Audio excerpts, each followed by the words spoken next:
नमस्कार दोस्तों, मैं हूं संतोष पाठक और आप लोग देखना शुरू कर चुके हैं संतोष पाठक ऑफिशियल यूट्यूब प्लेटफॉर्म। देश के पूर्व उपराष्ट्रपति जगदीप धनखड़ साहब का चैप्टर जो है वो फिलहाल के लिए बंद हो गया है, फिलहाल के लिए क्लोज हो गया है।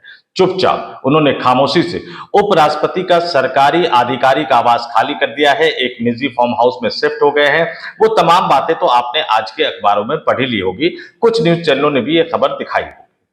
लेकिन जब पूर्व उपराष्ट्रपति का चैप्टर क्लोज्ड हो गया है, जब उपराष्ट्रपति के चुनाव में एनडीए गठबंधन के पास स्पष्ट बहुमत है, इसके बावजूद भी भारतीय जनता पार्टी चिंतित क्यों है, भारतीय जनता पार्टी परेशान क्यों है और उपराष्ट्रपति के चुनाव में जीत के समीकरण को तय करने के लिए, चुनावी समीकरण को साधने के लिए देश के प्रधानमंत्री नरेंद्र मोदी को क्यों उतरना पड़ रहा है और क्यों देश के प्रधानमंत्री नरेंद्र मोदी ने एनडीए के सभी सांसदों को बुला लिया है और एनडीए के सभी सांसदों को बुलाकर प्रधानमंत्री नरेंद्र मोदी अपने उपराष्ट्रपति के उम्मीदवार, एनडीए गठबंधन की तरफ से उपराष्ट्रपति के उम्मीदवार बनाए गए सीपी राधाकृष्णन साहब की जीत को सुनिश्चित करना चाहते हैं। लेकिन सवाल वही उठ रहा है कि आखिर पेच कहां फंसा हुआ है, पेच क्यों फंस गया है और स्पष्ट बहुमत होने के बावजूद प्रधानमंत्री नरेंद्र मोदी को ही मोर्चा क्यों संभालना पड़ रहा है।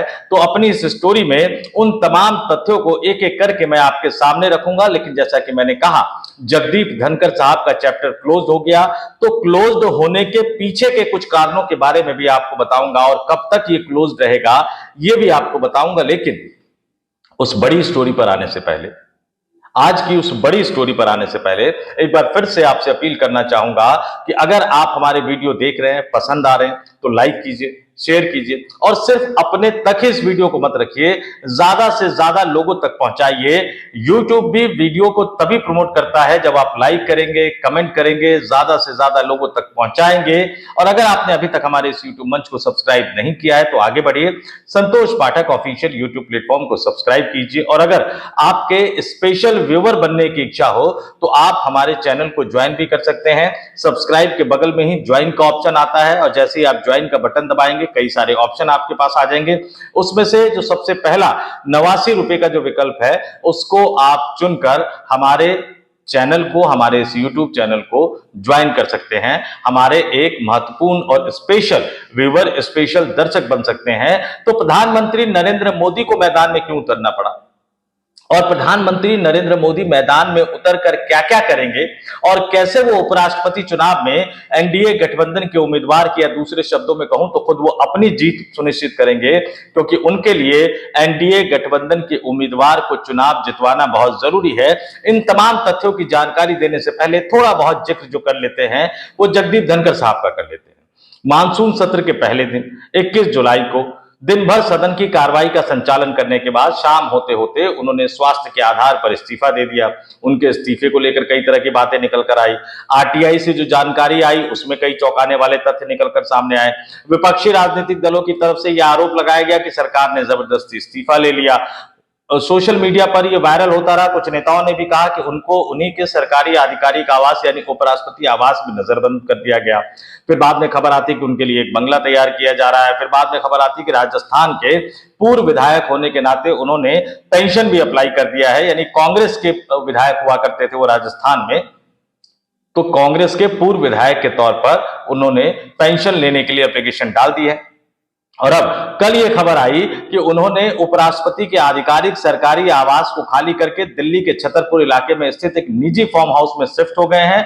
और आपको बता दूं कि ये निजी फार्म हाउस जो है इंडियन नेशनल लोकदल आईएनएलडी के नेता अभय चौटाला का है। इनके परिवार के साथ उनकी बहुत सारी नजदीकियां बताती जाती हैं और यह भी बताया जा रहा है कि वो तब तक इस बंगले में रहेंगे जब तक उन्हें पूर्व उपराष्ट्रपति के तौर पर मिलने वाले टाइप 8 का जो बंगला है वो तैयार नहीं हो जाता है। सूत्र ये भी बता रहे हैं कि उन्हें 34 एपीजे अब्दुल कलाम यानी 34 एपीजे अब्दुल कलाम के रोड वाला जो बंगला है वो आवंटित कर दिया गया है और लगभग 2 से 3 महीने लगेंगे उस बंगले के तैयार होने में। तब तक देश के उपराष्ट्रपति पूर्व उपराष्ट्रपति जगदीप धनखड़ साहब उस निजी फार्म हाउस में रहेंगे, लेकिन उनको मिलने वाले पेंशन और उनको मिलने वाले भत्तों को लेकर भी सोशल मीडिया पर बहुत सारी चीजें वायरल हो रही है, कई तरह की बातें कही जा रही है। ये कहा जा रहा है कि उन्हें पूर्व विधायक के नाते भी पेंशन मिलेगी, जिसके लिए वो अप्लाई कर चुके हैं। कई लोग कह रहे हैं पूर्व सांसद होने के नाते भी पेंशन मिलेगी। कई लोग कह रहे हैं पश्चिम बंगाल में राज्यपाल रह चुके तो राज्यपाल होने के नाते भी पेंशन मिलेगी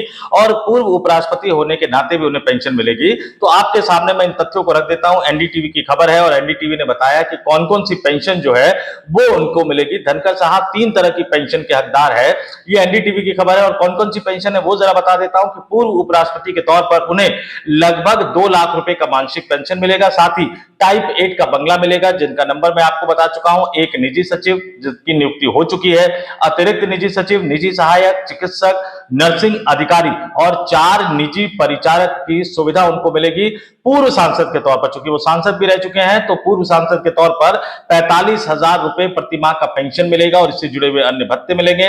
राजस्थान के भी विधायक वो रह चुके हैं, राजस्थान विधानसभा के, तो पूर्व विधायक के तौर पर उन्हें 42,000 रुपए प्रति महीने की पेंशन मिलेगी, जिसके लिए वो अप्लाई कर चुके हैं। लेकिन जहां तक पश्चिम बंगाल के राज्यपाल की बात कही जा रही है, तो पश्चिम बंगाल के राज्यपाल होने के नाते, यानी पूर्व में राज्यपाल रहने के बावजूद उन्हें इस नाते उन्हें कोई पेंशन नहीं मिलेगी। लेकिन पूर्व राज्यपाल होने पर सचिव रखने के लिए जो 25,000 रुपए मासिक प्रतिपूर्ति का विकल्प उपलब्ध है।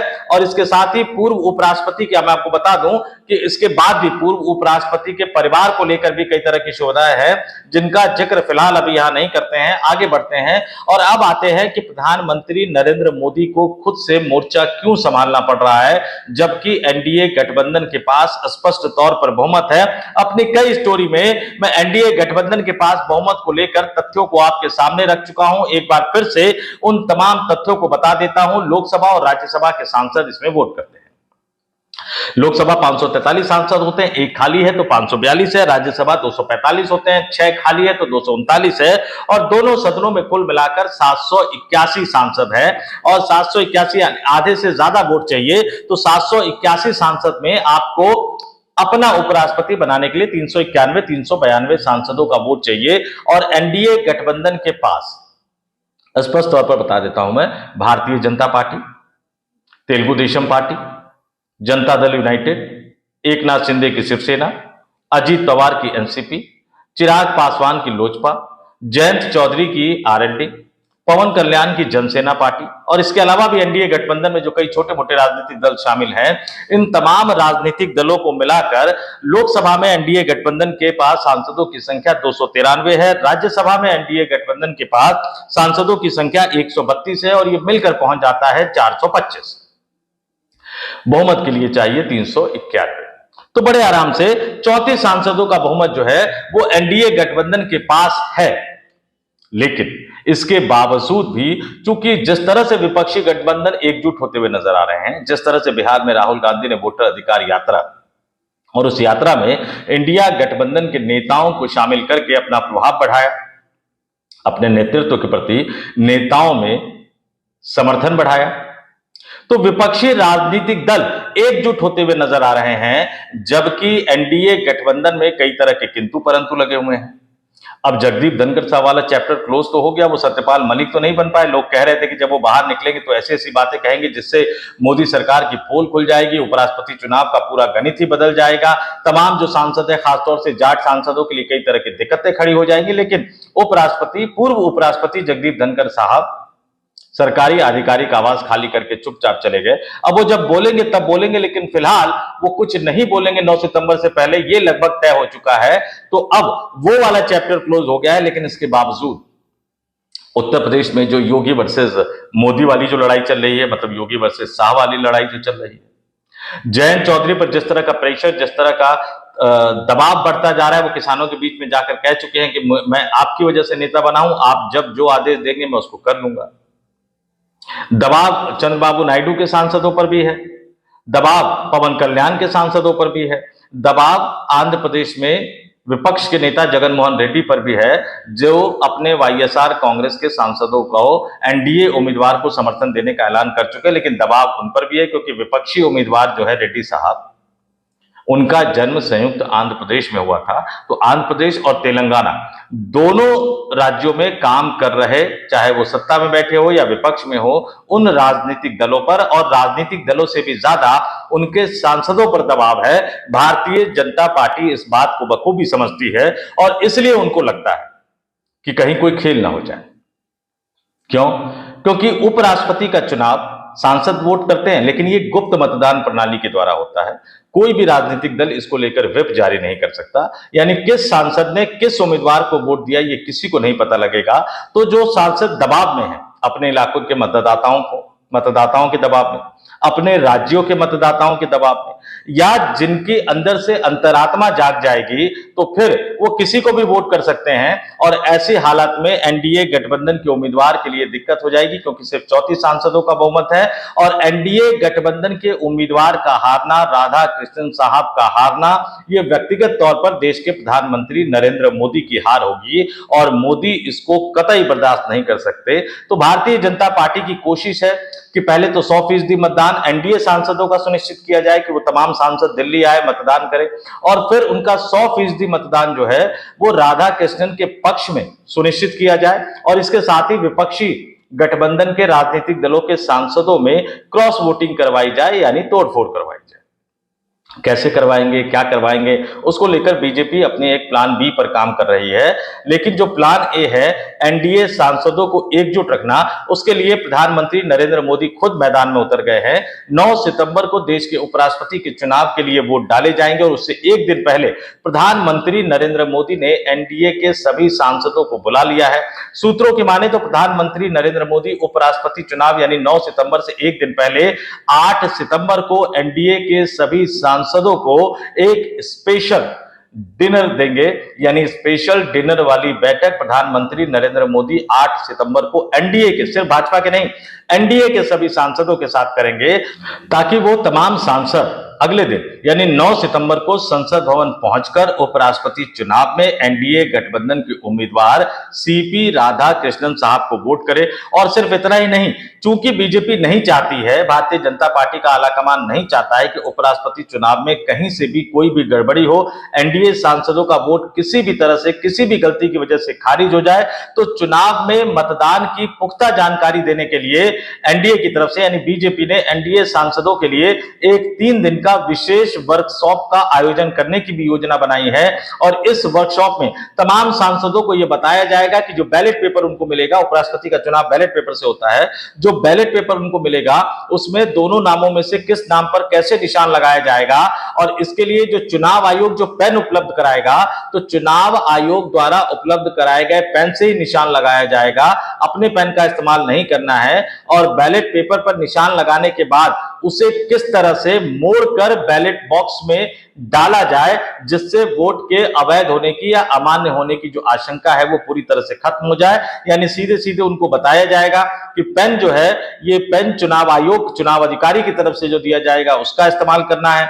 2 नाम होंगे, दोनों में से किस नाम पर कैसे टिक का निशान लगाना है ये बताया जाएगा। उसके बाद उसको कैसे मोड़ा जाएगा ताकि इंक इधर से उधर ना फैले, और उसको किस तरह से मोड़कर बैलेट बॉक्स में डाला जाएगा ताकि उसके अवैध घोषित होने की, खारिज होने की कोई भी आशंका न रहे। और 100% एनडीए सांसदों का जो मत है वो राधा कृष्णन के पक्ष में सुनिश्चित किया जाए। तो ये बड़ी खबर, धनखड़ साहब का चैप्टर क्लोज, फिर भी भारतीय जनता पार्टी है परेशान और उपराष्ट्रपति के चुनाव में देश के प्रधानमंत्री नरेंद्र मोदी ने संभाल लिया मोर्चा, स्पष्ट बहुमत होने के बावजूद। अब देखते हैं विपक्षी राजनीतिक दल किस तरह से अपने उम्मीदवार यानी रेड्डी साहब के पक्ष में मतदान को सुनिश्चित करते हैं और विपक्षी राजनीतिक दल एकजुट होकर इस बार के उपराष्ट्रपति चुनाव में मोदी सरकार को, मोदी के उम्मीदवार को कितनी बड़ी चुनौती दे पाते हैं। और ये 9 सितंबर को ही पता लग पाएगा, क्योंकि 9 सितंबर को दिन भर मतदान होने के बाद शाम को उसी दिन मतगणना होगी और उसी दिन नतीजे सामने आ जाएंगे कि सांसदों ने, लोकसभा और राज्यसभा के तमाम सांसदों ने मिलकर देश का अगला उपराष्ट्रपति किसको चुना है। और अब अगले सत्र से यानी संसद के शीतकालीन सत्र से सभापति, राज्यसभा के सभापति के आसन पर जगदीप धनखड़ साहब की बजाय कौन से नए उपराष्ट्रपति बैठकर उच्च सदन की कार्रवाई का संचालन करते हुए नजर आएंगे। तो इस वीडियो में इतना ही। जाते जाते फिर आपसे अपील करूंगा, आग्रह करूंगा संतोष पाठक ऑफिशियल यूट्यूब प्लेटफॉर्म को सब्सक्राइब जरूर कीजिए और वीडियो को फॉरवर्ड कीजिए। आप देख लेते हैं, आपको पसंद आता है, 2, 4, 5 जितने लोगों को आप वीडियो फॉरवर्ड कर सकते हैं उतने लोगों को वीडियो जरूर फॉरवर्ड कीजिए। इसको ज्यादा से ज्यादा लोगों तक पहुंचाइए, वीडियो की रीच बढ़ाइए, तभी जाकर यूट्यूब इसको प्रमोट करेगा।